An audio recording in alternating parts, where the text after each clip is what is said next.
Masters, మనం హిమాలయాల్లో ఒక గురు పరంపర ఉంది.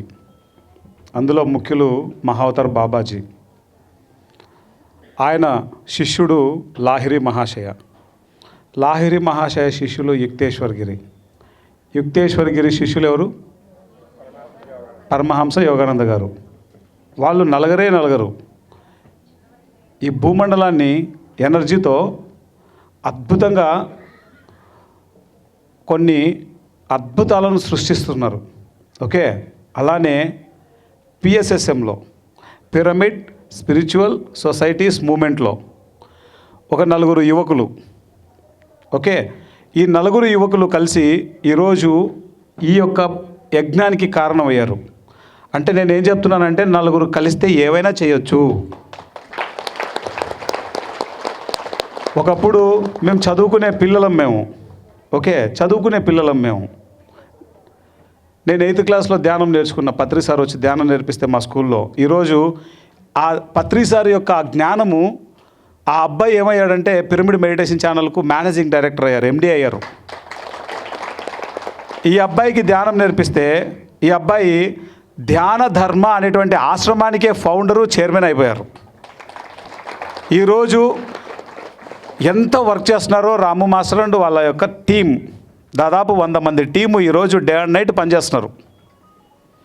ఈరోజు ఎంటైర్ భూమండలానికి వరల్డ్ వైడ్గా ఒక యాప్ రెడీ అవుతోంది. ఆ app that's more powerful app అనమాట. అది కొన్ని కోట్ల రూపాయలతో తయారవుతుంది యాప్. మెడిటేషన్ని ఏ భాషలోనైనా మనం అవతల వ్యక్తికి స్ప్రెడ్ చేయొచ్చు. అలాంటి యాప్ తయారు చేస్తున్నారు. పత్రి సార్ అందించినటువంటి జ్ఞానం నేర్చుకున్న ఒక అబ్బాయి.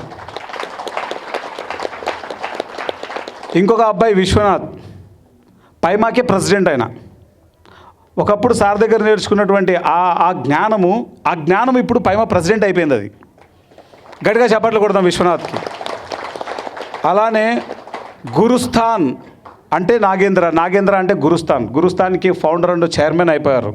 ఒకప్పుడు సార్ దగ్గర నేర్చుకున్నటువంటి జ్ఞానము ఈరోజు ఎన్నో ధ్యాన కేంద్రాలను విస్తృతంగా ఏర్పాటు చేస్తుంది. ఆ జ్ఞానం మాస్టర్స్, నలుగురు కలిస్తే ఏమైనా చేయొచ్చు ఈ భూమండలాన్ని.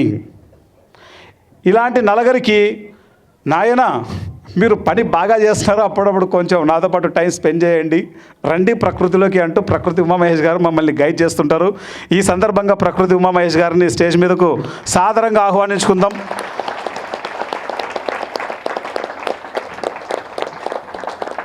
భిన్నంగా ఆలోచించు నేనింతే పుస్తకాల రచయిత అండ్ ముఖ్యంగా మా అందరికీ నాగేంద్రకు కావచ్చు, విశ్వనాథ్కి కావచ్చు, లేకపోతే నవకాంత్కి కావచ్చు, రాముకు కావచ్చు, నాకు కావచ్చు, మా టీం అందరికీ ఎప్పుడు నేనున్నాను, నేను విన్నాను అని ఎప్పుడు తన యొక్క సపోర్ట్ని, తన యొక్క గైడెన్స్ని మాకు ఎప్పుడు అందజేస్తుంటాడు.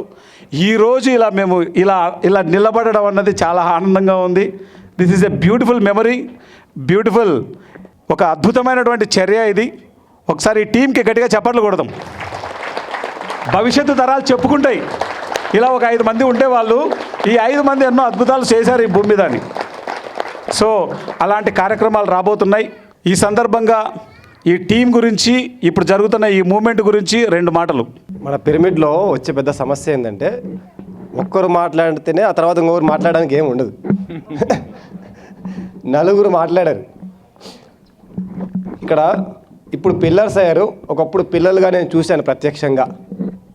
ఆనంద్ చెప్పినట్టు ఇంత ఉండేవాడు, ఇంత నాకు బాగా గుర్తుంది. ఆనందంగా అంతవరకు చూడలేదేమో.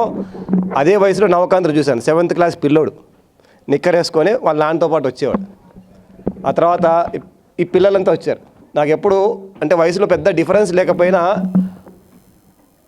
అంటే నా కొడుకులాగా అనిపిస్తుంటాను. తండ్రి కొడుకుల బంధం లాగా ఎప్పుడు ఉండేది అనమాట. అన్నదమ్ముల బంధం ఉంటారు, పెద్దన్న చిన్న తమ్ముళ్ళు, ఆ టైప్లోనే ఉంది మొదటి నుంచి. పత్రి సారు పని అయితే చాలు మేము వచ్చేస్తాం అనే టైప్. చూడ్డానికి ఇక్కడ నలుగురు కనబడుతున్నారు, ఇంకా కొద్దిమంది ఇక్కడ రాకపోయి ఉండొచ్చాము ఈరోజు.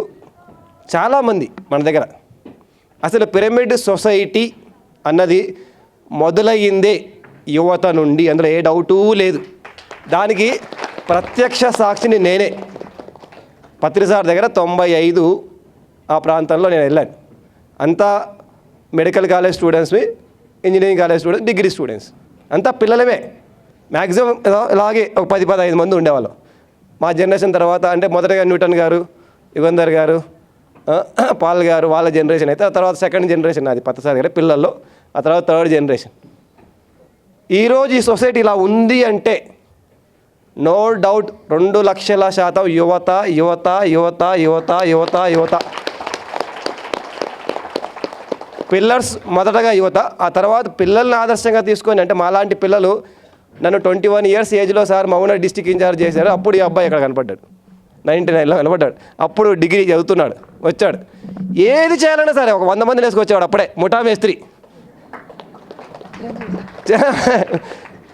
ఇక్కడ కాదు, జమ్మూ కాశ్మీర్లో ప్రోగ్రామ్ చేస్తాడంటే ఓకే సార్, అలాగే సార్. 100 మంది ఓకే సరిపోతారా, 200 మంది సరిపోతారా. షిరిడీలోనా, ఢిల్లీలోనా, బాంబేలోనా డబ్బులు ఉన్నాయా, డబ్బులు లేవా, షర్ట్ ఉందా, ప్యాంట్ ఉందా, ఏమీ లేవు. ఇక్కడ ఉన్న వాళ్ళలో ఎవరికి డబ్బులు లేవు. డబ్బులకు అతీతంగా మన దగ్గర 100 రూపాయలు ఉంటే మనం 10 రూపాయలు పని చేస్తాం, 100 రూపాయలు ఉంటే 1 కోటి రూపాయలు పని చేస్తే వీళ్ళంతా. మొన్న ఆ మధ్యకాలంలో ఒకసారి ఫోన్ చేస్తారు, ఇట్లా గురుస్థాన్ స్టార్ట్ చేద్దాం అనుకుంటున్నాను.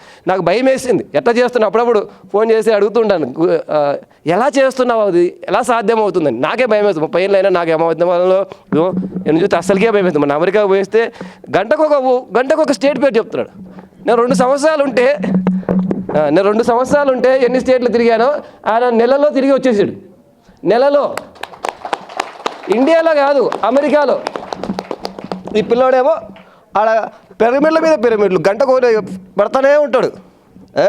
నాకు ఆశ్చర్యం అవుతాడు. అప్పుడప్పుడు వీళ్ళని చూసి అప్పుడప్పుడు అడుగుతుంటా, నేను కూడా ఇలా చేయాలంటే ఏం చేయాలి. నాగేంద్ర ఫోన్ చేశాడు, నేను కూడా ఇలాంటి పెద్ద పెద్ద పనులు చేద్దాం అనుకుంటున్నాను, నాకు కూడా ఎవరైనా సలహా ఇస్తారని అడుగుతున్నాను. అప్పుడప్పుడు తిడుతుంటాను ఆనందన్ అయితే, కొంచెం పడుకోని ఆయన, కొద్దిగా రెస్ట్ తీసుకోండి.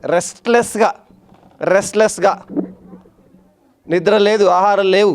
చాలాసార్లు కొద్దిగా మీకోసం మీరు టైం కేటాయించుకొని కొద్దిగా పనులు పక్కన పెట్టండి. లేదన్నా, మొన్న కూడా అన్నా, లేదన్నా పని అయితే చాలు మనకి, పనిలోనే నిద్ర. పని చేస్తూ కళ్ళు తెరుచుకొని నిద్రపోతారేమో వీళ్ళంతా. సో ట్రూత్ ఫర్ యూత్ అన్నది ఈరోజు మళ్ళీ కొత్తగా స్టార్ట్ కావడం, అంటే కొత్త పేరుతో. అంతకుముందు యూత్ ఫర్ ట్రూత్ ఉంది, ఈరోజు అంటే ఈ రోజు నుంచే మనం ట్రూత్ ఫర్ యూత్ అనేది మొదలుపెట్టినాం. ఈ ఆలోచన నాకు మొన్న లాస్ట్ బుద్ధ పౌర్ణమికి వచ్చి ఆల్రెడీ నేను జూమ్లో స్టార్ట్ చేశాను, ఫిజికల్గా ఆన్లైన్ క్లాసెస్ అన్నీ స్టార్ట్ చేశాను. లాస్ట్ టైం మన రాము ఫోన్ చేసినప్పుడు టైటిల్ ఏమనుకుంటున్నారు సార్ మీ క్లాస్కు అంటే ట్రూత్ ఫర్ యూత్ అని చెప్పి, ఇదేదో బాగుంది, ఇదే కంటిన్యూ చేసేద్దాం కన్ఫామ్ అని మొత్తం ప్రోగ్రామ్కే పెట్టేశాడు, కబ్జా చేశాడు. నా టైటిల్ నేను కాపీ కొట్టాడు. నువ్వు ఆయన కొట్టింది, ఆయన కూడా కొట్టాడా, నాకు అడగకుండా కాపీ కొట్టిస్తాడు. చెప్పారనుకోండి, కానీ I felt very very very very very happy. Truth for youth అంటే యువత తెలుసుకోవాల్సిన సత్యము.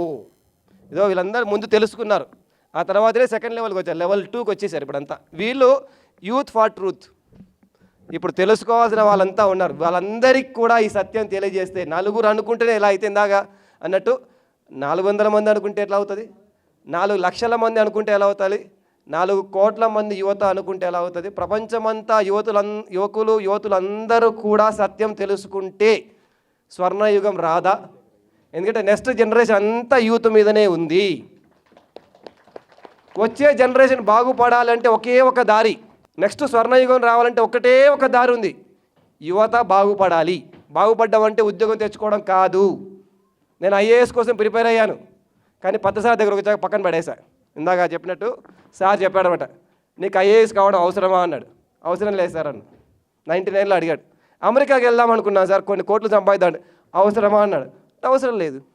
మరి ఏం చేయాలి అంటే మా ఊరు పో. ఎంత వస్తుంది మా ఊరు పోతే అన్నాడు. 4-5 వేలు అవుతుంది. సరిపోదా నీ ముఖానికి అన్నాడు. ఇట్లే నీ ముఖానికి 4 వేలు బతకడానికి సరిపోదా? అమెరికాకు పోయి కోట్లు సంపాదించాలా? ఇప్పుడు బుద్ధుడు అవ్వాలా? ఏది ముఖ్యము? ఏది ముఖ్యం అంటే బుద్ధుడు అవ్వడమే ముఖ్యం సార్, మీరు ఏది చెప్తే అదే ముఖ్యం సార్, ఏది చెప్తే అదే సత్యము. అలాగే బతికారు వీళ్ళంతా. సార్ ఏది చెప్తే అదే సత్యం. దూకమంటే దూకడమే సత్యం. తినకుండా అలాగే పరిగెత్తుకుంటూ వెళ్ళిపోవంటే అదే సత్యం. ఏమి చేయమంటే అదే సత్యం. సారు నోటి నుంచి వచ్చిన ప్రతిదీ సత్యమే.